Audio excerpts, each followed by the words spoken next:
Welcome back students to my channel Juicy Brains. I am Dr. Yashna Marks and हम partnership accounting discuss कर रहे हैं. So we are discussing admission of a partner and I hope so students previous lectures में आपको admission के हमने जितने भी कंसेप्ट किए हैं वो आपको क्लियर हो गए होंगे related to goodwill and all. और आज के लेक्चर में हम कुछ प्रॉब्लम्स को सॉल्व करेंगे and we will see how to distribute या what is the accounting treatment of accumulated profit and losses. Clear. तो और revaluation of assets and liabilities. ठीक है ना. तो प्रीवियसली इसके प्रीवियस वाला जो चैप्टर था that is change in profit sharing ratio में हमने रीवैल्यूएशन देखा था और देखा था कि एक्यूमुलेटेड प्रॉफिट्स एंड लॉसेस कैसे डिस्ट्रीब्यूट होते हैं. तो वही सेम चीजें इसमें भी हैं, वही कंसेप्ट इसमें भी अप्लाई, वही टर्म्स इसमें भी अप्लाई हो रहे हैं.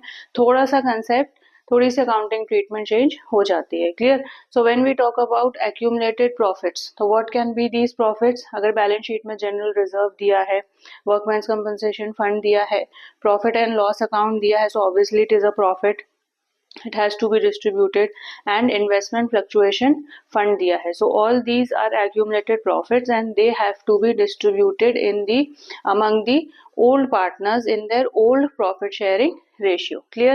इसकी journal entries भी हमने discuss कर ली थी. So once again we will discuss it, we will brush it up quickly. So इसकी journal entry क्या होंगे जब हम undistributed profits को का अकाउंटिंग ट्रीटमेंट करते हैं. तो the entries will be undistributed profits account debited to partners to old partners capital account which has to be distributed in their old profit sharing ratio. अब accumulated losses क्या हो सकते हैं. on the other hand अगर balance sheet में asset side आपको PL account का balance दिया है, obviously it is a loss and advertisement expenses दिए हैं. clear. so in this case the journal entries will be old partners capital account debited to accumulated losses which is to be distributed in their old ratio. Clear. And revaluation of assets and liabilities का concept वही चलेगा. Again it is a nominal account, debit और credit side होते हैं. तो revaluation means जो भी assets and liabilities में फ्लक्चुएशन होती है उससे जो भी प्रॉफिट या लॉस होता है उसको हम रिकॉर्ड करते हैं. Since it is a nominal account so all losses will be recorded on the debit side and all profit will be recorded on the credit side based on the fluctuations in assets and liabilities. और question में again they will mention कि आपको revise balance sheet बनानी है या नहीं. if they are asking for it you have to prepare it. Clear. ये थोड़ी सी चीजें हैं तो इसको हम प्रॉब्लम्स आज कुछ सॉल्व करेंगे और उससे ये कंसेप्ट हमारा क्लियर हो जाएगा and then we will move on to the last part of the admission of a partner. Clear. so question 1 will be on your screen. It says A, B and C were partners in a firm sharing profits and losses in the ratio 2:1. Now और ये balance sheet आपको दी है liabilities and assets. Now look on the asset side. Investments दिया है, उसकी market value दी है and profit and loss account दिया है. प्रॉफिट एंड लॉस अकाउंट का आपको फिगर दिया है, that means this is a loss, accumulated loss. Liabilities on the other hand, liabilities में जनरल रिजर्व दिया है, वर्कमेंस कंपनसेशन फंड दिया है, इन्वेस्टमेंट फ्लक्चुएशन रिजर्व दिया है. तो ये सारे एक्यूमुलेटेड प्रॉफिट्स एंड लॉसेस इसी क्वेश्चन में हम डिस्कस कर लेंगे. Clear. And further it is given they admit D into the partnership for 1/4 share on the above date. You have to pass necessary journal entries to adjust the accumulated profits and losses. तो चलो इसको हम through this example question देखते हैं. Now let's distribute the accumulated losses. ठीक है. So there are 3 partners A, B and C और इनका रेशियो है प्रॉफिट शेयरिंग 2:1. तो पहले हम लॉस को डिस्ट्रीब्यूट कर लेते हैं. दैट इज पहली एंट्री हमारी होगी is capital account, is capital account debited, B is capital account debited, C is capital account debited to PL account in bracket you can write loss otherwise it is understood. ठीक है ना. तो ये हो गया 20,000 and it has to be distributed in the ratio 2:1. ठीक है. Old ratio में डिस्ट्रीब्यूट करेंगे हम. so this will be 8,000, this will be 8,000 and this will be 4,000. ठीक है. Now we will move on to the next entry. अब देखो next entry में क्या है, हमें एक्यूमुलेटेड प्रॉफिट्स का डिस्ट्रीब्यूशन करना है, ठीक है। तो सबसे पहले we will look to the investment side. क्यों? क्योंकि इन्वेस्टमेंट की मार्केट वैल्यू दी है, बैलेंस शीट में 40,000 भी रिकॉर्ड है। Now how to interpret these values, see in the balance sheet investments की वैल्यू दी है 40,000, मीन्स दे आर रिकॉर्डेड, उनकी वैल्यू है 40,000 बट मार्केट वैल्यू इज 32,000। अब फ्लक्चुएशन है, एक्चुअल मार्केट वैल्यू इन्वेस्टमेंट्स की है 32,000, यानी कि 8,000 का फ्लक्चुएशन है, 8,000 से इन्वेस्टमेंट्स डिक्रीज हो गए हैं। तो पहले हम ये जो फ्लक्चुएशन है इसकी एंट्री रिकॉर्ड करेंगे। So this will be investment fluctuation, क्या दिया है, रिजर्व दिया है, तो रिजर्व से ही करेंगे, otherwise fund we will write. Investment fluctuation reserve account debited to investments account. Investment को क्यों क्रेडिट कर रहे हैं, why, because investment is an asset और इसकी वैल्यू डिक्रीज हो रही है, तो एसेट्स की वैल्यू डिक्रीज होती है तो ये क्रेडिट होते हैं, क्लियर। एंड जो भी फ्लक्चुएशन हो रहा है that is met by the investment fluctuation reserve account, जो कि हमने इसी पर्पज के लिए क्रिएट किया, that is why it has to be debited, clear. कितने से हो रहा है, 8,000 से, क्लियर। दैट इज 40,000 माइनस 32,000, तो 8,000 का फ्लक्चुएशन है, तो पहले हम इसको इस एंट्री से रिकॉर्ड करेंगे। थर्ड एंट्री क्या करेंगे हम, अब फाइनली हम सारे जो एक्यूमुलेटेड प्रॉफिट्स हैं उनका डिस्ट्रीब्यूशन दिखाएंगे, उनकी अकाउंटिंग ट्रीटमेंट दिखाएंगे। So I told you the journal entry, it will be general reserve account debited, since ये बैलेंस शीट में दिया है, एंड वर्कमैन कंपनसेशन क्या दिया, fund account debited investment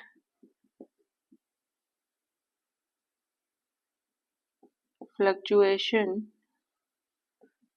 reserve account sorry debited, ठीक है ना, to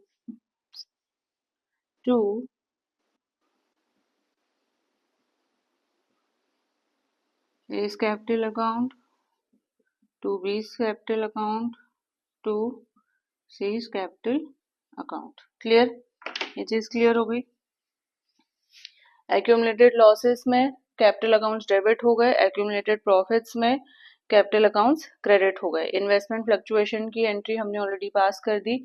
now we have to show the adjustment related to all these profits, ठीक है। So general reserve is 40,000 as it is लिखेंगे हम।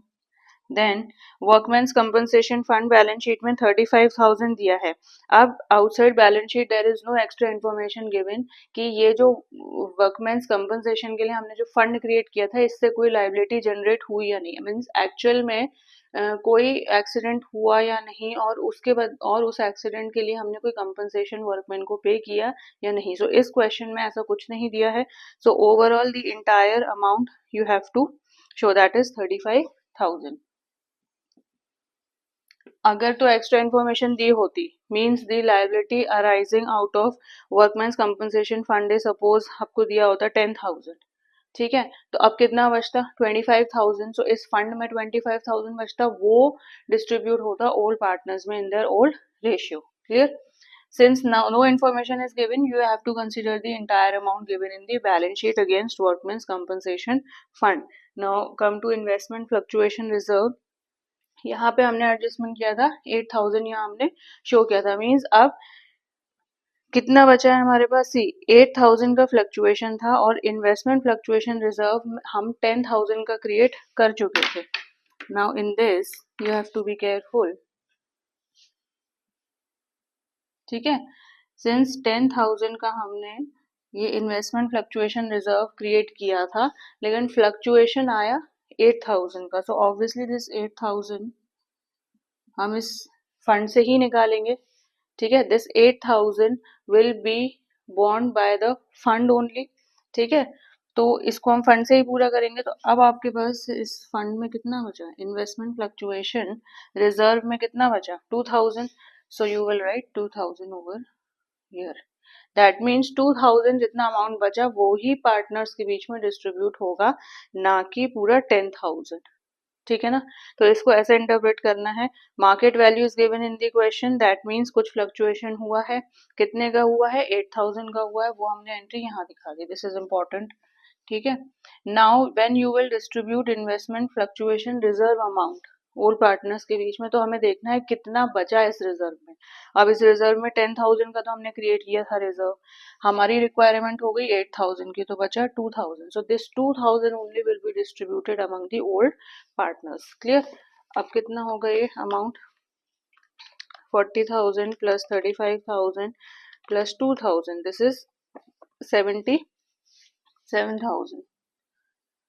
अब ये 77,000 has to be distributed in the ratio 2:2:1, ठीक है ना, into 2 divided by 5, so this is 30,800, ये भी 30,800 ही होगा सिंस 2:2:1 है, ठीक है ना, minus 77,000, so this is 15,400। Clear, ठीक है ना। तो ये एंट्री आखिरी में हमने कर दी, ये तो था एक्यूमुलेटेड लॉस, ठीक, ये है एक्यूमुलेटेड प्रॉफिट्स, ठीक है। तो इसी क्वेश्चन में we have discussed the two concepts, loss का भी डिस्कस कर लिया, जर्नल एंट्री अकाउंटिंग ट्रीटमेंट, और इन्वेस्टमेंट फ्लक्चुएशन का भी हमने एक्यूमुलेटेड प्रॉफिट्स में इन्वेस्टमेंट फ्लक्चुएशन दिया था, वर्कमेंस कंपनसेशन दिया था, वो भी हमने डिस्कस कर लिया। Clear. So this is all with this question, you have to only show the journal entry. So अगर ऐसे क्वेश्चन आ जाते हैं, you have to be very careful, just carefully scan the balance sheet which is given in the question, ठीक है। अगर इस balance sheet में, इस क्वेश्चन में गुडविल का अमाउंट भी दिया होता है एसेट साइड, तो वो गुडविल को पहले हमें राइट ऑफ करना होता, तो उसके लिए एंट्री क्या होती है, old partners capital account debited to goodwill account. Clear. तो ऐसी चीजें याद रखनी है कि क्या क्या चीजें बैलेंस शीट में दी हैं, क्या राइट ऑफ करनी है, क्या डिस्ट्रीब्यूट करनी है, और रिवैल्यूएशन के साथ तो you have to prepare the revised balance sheet also. Clear. So I hope so students ये क्वेश्चन क्लियर हो गया होगा, ये एडजस्टमेंट्स क्लियर हो गए होंगे। इन द नेक्स्ट क्वेश्चन, थोड़ा सा जो नेक्स्ट क्वेश्चन है वो थोड़ा सा लेंदी है, सो उसमें हम रिवैल्यूएशन भी डिस्कस कर लेंगे। So students, let's discuss question number 2. It will be on your screens. A and B are in partnership sharing profits and losses in the ratio 3:2. Clear, and they admitted C into partnership. अब देखो, उसने capital amount पे किया 50,000 का, but nothing for goodwill which was valued at 40,000 for that time, यानी कि firm की जो इंटायर गुडविल अमाउंट है 40,000 वो दिया है, और उन्होंने कहा है कैपिटल अमाउंट तो उसने पे करा, बट गुडविल का उसका जितना भी शेयर था वो पे नहीं करा। Clear. He acquired 1/5 share in profits equally from both the partners. अब ये equal वाला कंडीशन आ गया, 1/5 उसका शेयर दिया है। क्लियर। एंड रीवैल्यूएशन से रिलेटेड कुछ एडजस्टमेंट्स दिए हैं, ठीक है ना। आपको बैलेंस शीट दी है, बैलेंस शीट में जनरल रिजर्व दिया है which has to be distributed, asset side में गुडविल दिया है which has to be written off, और कुछ तो नहीं दिया। Clear. On the asset side it is apart from goodwill और कुछ हमें डिस्ट्रीब्यूट नहीं करना, and we have to prepare the revaluation account, partners capital accounts and new balance sheet of the firm. अब देखो ये इंपॉर्टेंट क्वेश्चन भी है और ये लेंदी क्वेश्चन भी है, मींस इसमें हमें रिवैल्यूएशन भी करना है prepare, account partners capital accounts भी प्रिपेयर करना है, और रिवाइज बैलेंस शीट भी प्रिपेयर करनी है। So let's start with the question. अब देखो सबसे पहले क्या होता है, क्वेश्चन से आपने पढ़ा और आपको समझ में ये आ गया कि उसने गुडविल का वो अपना शेयर नहीं लाया, दैट मीन्स यहाँ पे कहीं ना कहीं सैक्रिफाइसिंग रेशियो की जरूरत है। So in the question if the need for sacrificing ratio arises, first calculate the sacrificing ratio, पहले इसकी कैलकुलेशन कर लो, फिर रिवैल्यूएशन अकाउंट आप प्रिपेयर जल्दी जल्दी कर सकते हो। क्लियर। सो पहले हम ये देख लेते हैं, ए एंड बी कितना शेयर था उनका, 3:2, ये तो था ओल्ड रेशियो, ठीक है ना, ये तो क्लियर है क्वेश्चन से। अब सी ने एक्वायर किया 1/5 share in the profits equally from both the partners, equally from both the partners that is a और बी से उसने 1:1 में एक्वायर किया होगा, ए से 1/2, बी से 1/2। अब ये रेशियो में दिया है। क्लियर। तो हम निकाल लेते हैं सी एक्वायर्स फ्रॉम ए, ऐसे कर लेते हैं, ठीक है, सी एक्वायर्स फ्रॉम ए, कितना शेयर उसने एक्वायर किया, 1/5, 1/5 शेयर तो था ही, 1/5 इंटू 1/2, सो ये हो गया 1/10, clear. Then C acquires from B, again 1/5 of 1/2, this is 1/10। तो अब हम therefore new ratio of A निकाल लें यहाँ से। ए का पुराना शेयर इतना था, इतना उसने सेक्रीफाइस कर दिया, तो अब उसके पास फाइनली कितना बचा, 3/5, 3/5 माइनस 1/10, यही करेंगे, ठीक है, इसको इवन कर लो, तो this is 5/10 and new ratio of B, so this is 2/5 minus 1/10, 3/10। तो अब ये आ गया new ratio of B, clear. अब हम न्यू शेयर आ गया, दिस इज न्यू रेशियो, नहीं new share of A, new share of B. अब हम न्यू रेशियो निकाल लेते हैं यहाँ से, यानी कि A is to B is to C का निकलेगा। अब कितना होगा, ये 5/10 इज टू 3/10 इज टू 1/5 तो था ही सी का, इसको इवन कर लो, दिस इज 5/3/2, तो 5/3/2 आपका हो गया न्यू रेशियो। ओल्ड रेशियो था 3:2, न्यू रेशियो इज 5:3:2, ठीक है ना, ये क्लियर हो गया। अच्छा, अब हमें सैक्रिफाइसिंग रेशियो निकालना है, तो यहाँ से हम सैक्रिफाइसिंग रेशियो अब निकाल सकते हैं, ठीक। तो sacrificing ratio of A, I told you old ratio 3/5 minus new ratio 5, 6, 7, 8, 9, 10, इसको इवन कर लो, दिस इज 1/10, और बी का निकाल लेते हैं 2/5 माइनस 3/10,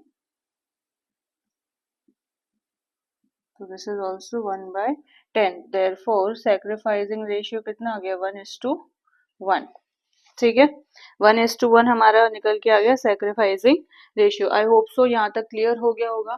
तो सबसे पहले ये जो भी न्यू रेशियो की कैलकुलेशन है, सैक्रिफाइसिंग रेशियो की कैलकुलेशन है, पहले ये कर लो, उसके बाद then you can move on to revaluation capital accounts and further on, clear. तो यहाँ से हम रीवैल्यूएशन बना लेते हैं, रीवैल्यूएशन अकाउंट देख लेते हैं कैसे बनेगा, debit and credit. I told you this is a nominal account, so all losses will be recorded on the debit side and on all gains on the credit side. अब देखो, अब revaluation के adjustments पढ़ लेते हैं हम। Land and building be written off by 20,000। अब land and building की value balance sheet में देखो कितनी है, 60,000, clear, and it has to be written by, यानी कि difference है, ठीक है ना, इसकी वैल्यू डिक्रीज हो रही है, कितने से डिक्रीज हो रही है, 20,000, वही हमें लिखना है। एक्चुअल वैल्यूज हम रिवैल्यूएशन में रिकॉर्ड नहीं करते, जितने से फ्लक्चुएशन हो रहा है या चेंजेस हो रहे हैं एसेट्स एंड लायबिलिटीज में, वही रिकॉर्ड करते हैं, क्लियर। तो कितने से हमारा एसेट डिक्रीज हो रहा है, अब देखो डिक्रीज हो रहा है तो लॉस होगा, तो यहाँ आएगा 2, क्या हो रहा है हमारा, लैंड एंड बिल्डिंग, ठीक है, 20,000, इतना ही दिया क्वेश्चन में, ठीक। सेकेंड है स्टॉक भी written down by 3200, again stock की वैल्यू कम हो रही है तो लॉस हो गया क्योंकि स्टॉक एसेट है, and by 3200, clear. Third, provision of 1000 be created for doubtful debts. अब देखो, provision for doubtful debts as a liability, अब ये क्रिएट हो रही है क्योंकि बैलेंस शीट में कोई प्रोविजन नहीं दिया हुआ है, दैट मीन्स क्रिएट हो रही है, लायबिलिटी क्रिएट हो रही है, दैट मीन्स इंक्रीज हो रही है, लायबिलिटीज इंक्रीज होती है तो लॉस होता है, तो to provision for doubtful debts कितना है, 1000, इतने से क्रिएट हो रहा है, ठीक है। An amount of 1200 included in sundry debtors be written back as it is no longer payable, यानी कि सन्ड्री डेटर्स की, सॉरी क्रेडिटर्स की जो अमाउंट दी है उसमें से 1200 हमें कम करना है, why, because we don't have to pay that 1200 any more, that means जो ऑलरेडी एग्जिस्टेड लाइबिलिटी थी वो कम हो रही है, लाइबिलिटी कम होती है तो हमें प्रॉफिट होता है। This is by sundry creditors कितने से हो रही है कम, 1200, तो ये 1200 हमने यहाँ शो कर दिया। Clear. Now we can calculate profit और loss arising out of revaluation. यहाँ तो मेरे ख्याल से लॉस ही होगा, 20,000 plus 3200 plus 1000, it is 24,200, 24,200 minus 1200, so this is 23,000, 24,200। अब ये लॉस ऑन रीवैल्यूएशन है, ठीक है।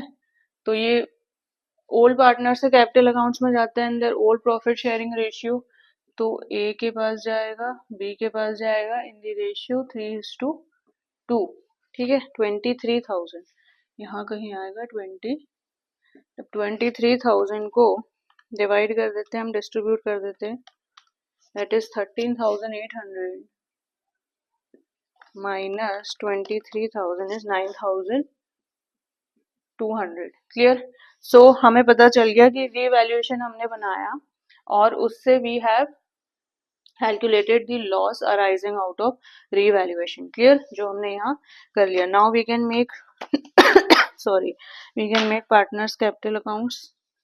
नाउ कैपिटल अकाउंट्स बनेंगे तो नया पार्टनर भी आएगा, A B and C. Similarly A B and C, ठीक है। This is A B and C, this is A B and C, ठीक है। अब देखते हैं हम कैपिटल अकाउंट्स बनाते हैं, तो just remember the capital accounts जो हमने स्टार्टिंग में डिस्कस करे थे, उसी पैटर्न में पार्टनरशिप में सारे कैपिटल अकाउंट्स का क्रिएशन होता है। So first we have to transfer the balance, opening balance by balance brought down, जो आपको बैलेंस शीट में दिया होगा 86,000, ए का तो दिया है 86,000, बी का है 64,000, सी का नहीं दिया है तो सी का छोड़ दो, ठीक। नाउ साइड बाय साइड हमें कुछ जर्नल एंट्रीज भी करनी है, वो भी हम कर लेते हैं। वाई? बिकॉज ये जर्नल एंट्रीज हमें अब ट्रांसफर करनी है कैपिटल अकाउंट्स में, ठीक है। तभी कैपिटल अकाउंट्स का आपका वो आएगा बैलेंस, ओके। तो सबसे पहले now see again read the question, it says उसने 50,000 कैपिटल में पे करा, so what will be the this thing, journal entry bank account debited to C था, सी कैपिटल अकाउंट, ठीक है। और गुडविल का शेयर तो वो ला नहीं रहा, अगर गुडविल का शेयर लाता तो premium for goodwill account debit हो जाता, ठीक है ना।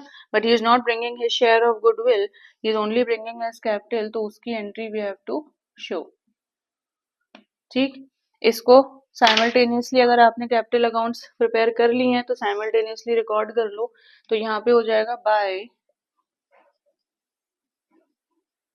बैंक अकाउंट कितना 50,000, अब इसका 50,000 हो गया, ठीक। रीवैल्यूएशन का लॉस कैलकुलेट कर लिया है, वो भी ट्रांसफर कर लो to revaluation,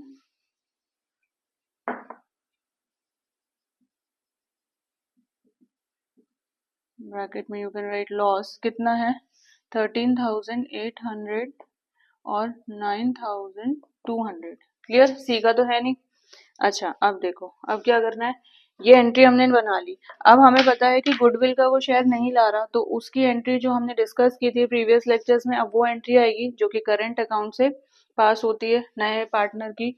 so it will be C's current account debited to as capital account to is capital account, ठीक है ना। अब सी करंट अकाउंट कितने से डेबिट होता है, उसके गुडविल के शेयर से। अब गुडविल का शेयर क्वेश्चन में डायरेक्टली तो दिया नहीं है, तो सीज शेयर ऑफ गुडविल निकाल लेते हैं। क्वेश्चन में कितना दिया है गुडविल? 40,000 फर्म का गुडविल दिया है, तो सी का 1/5 शेयर था, तो 1/5 ऑफ 40,000 ऐसे ही होगा। तो ये इसका शेयर निकल के आ गया। अब ये 8,000 से डेबिट हो जाएगा, ये तो हमें पता चल गया। और ये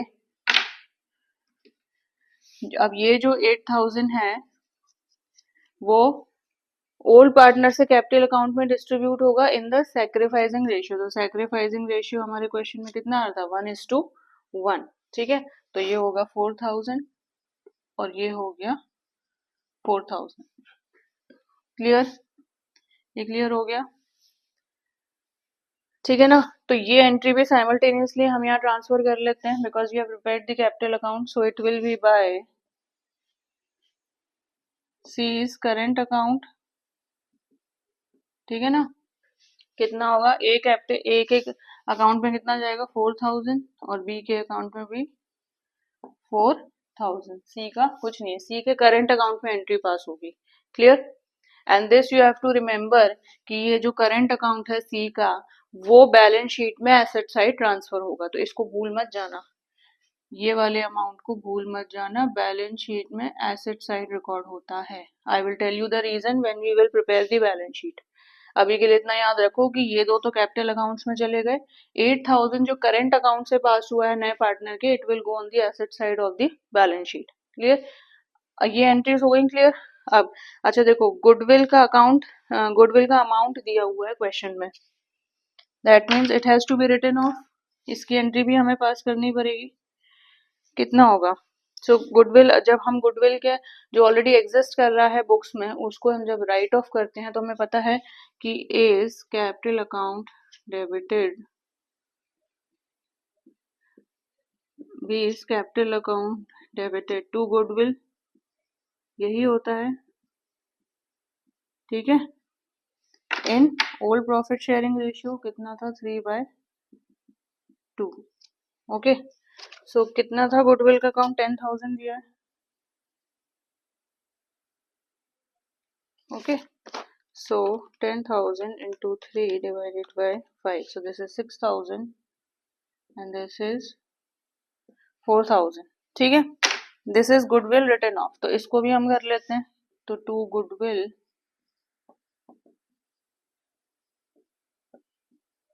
in the bracket you can write written off अगर confusion हो रहा है तो। ठीक, यहाँ है 6,000 और यहाँ है 4,000।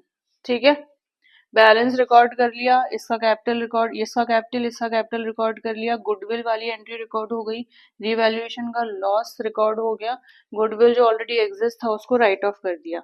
अब देख लो कोई एक्यूमुलेटेड प्रॉफिट या लॉस तो नहीं दिया है क्वेश्चन में। General reserve is also given. अब जनरल रिजर्व की भी एंट्री यहाँ पास कर लो। ठीक है, यहाँ लिख के, ये तो हमें पता ही है, हम कर चुके हैं। क्योंकि ये accumulated profit है तो it will be transferred on the credit side, so this will be is capital account, sorry, general reserve account debited, general reserve account debited to is capital account to B is capital account। कितना है? 20,000। it has to be distributed in the old ratio, so this will be 12,000 and this will be 8,000। ठीक है, clear? सो इसको हम transfer कर लेते हैं bye general reserve. कितना है? 12,000 and 8,000, 12,000 and 8,000। Okay, apart from this I don't think so और कोई एंट्री हमारी रह गई है, हमने सारी रिकॉर्ड कर ली है। So let's calculate. ए का हम कर लेते हैं 86,000 प्लस 4,000 प्लस 12,000, दिस इज 1,02,000,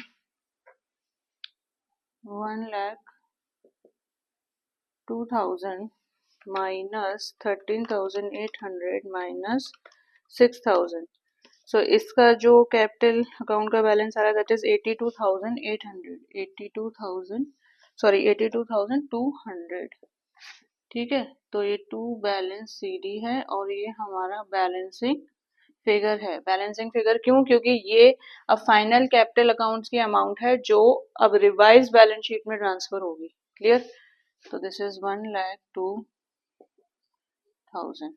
ठीक है, अब B का निकाल लेते हैं. 64,000 plus 4,000 plus 8,000. So this is 76,000.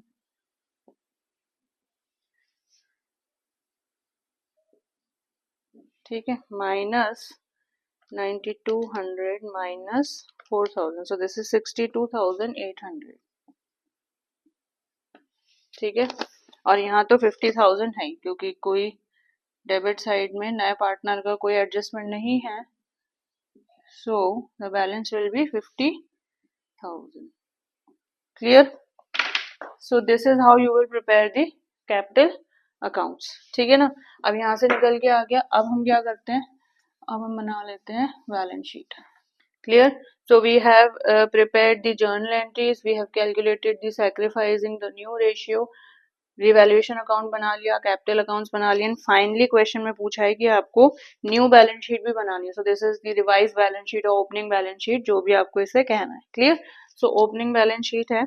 तो चलो सबसे पहले हम एसेट साइड कर लेते हैं. Entries goodwill since it is written off it won't be recorded in the new balance sheet.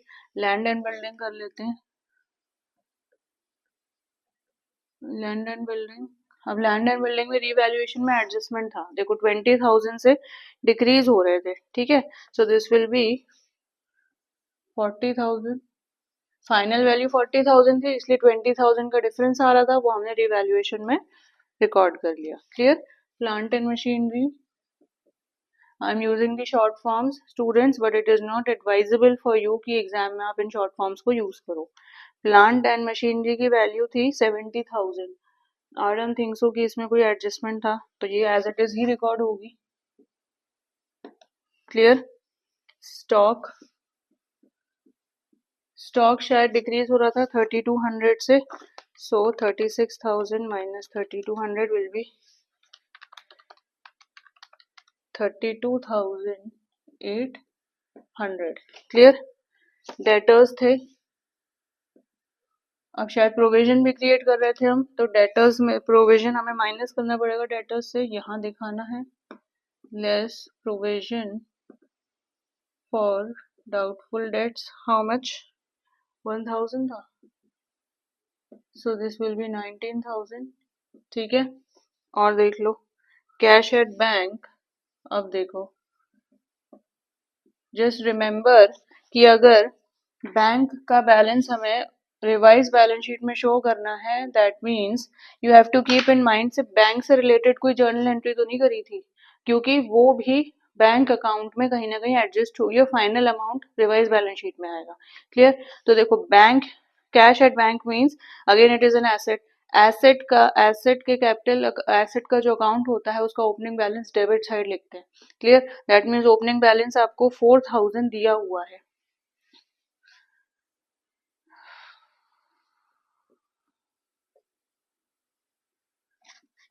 देखो ये हो गया डेबिट, ये हो गया क्रेडिट. नाउ यू नो कि क्योंकि कैश एट बैंक एसेट है तो ओपनिंग बैलेंस यहाँ कहीं दिया होगा. टू बैलेंस ब्रॉट डाउन कितना था? 4,000. ठीक है, एंड यहाँ पे हमने कहीं पहले ऊपर जब सी अपना कैपिटल ला रहा था तो बैंक से रिलेटेड एंट्री की थी. You can always check the capital accounts of the partners कि बैंक से रिलेटेड कोई एंट्री तो नहीं आ रही.